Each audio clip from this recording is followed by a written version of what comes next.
ومن تطبيق الموسيقى بقدر اسمع أي شي بدي إياه من خلال الهاتف. ولحتى تسمعوا من خلال الساعة وتجروا مكالمات مع الآخرين لازم تكون الساعة مشبوكة مع الهاتف بشكل صحيح. واتش 7 متصل.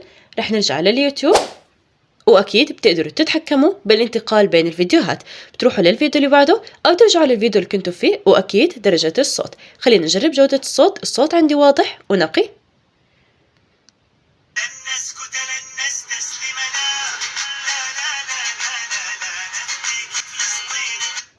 سبسكرايب ولايك للفيديو.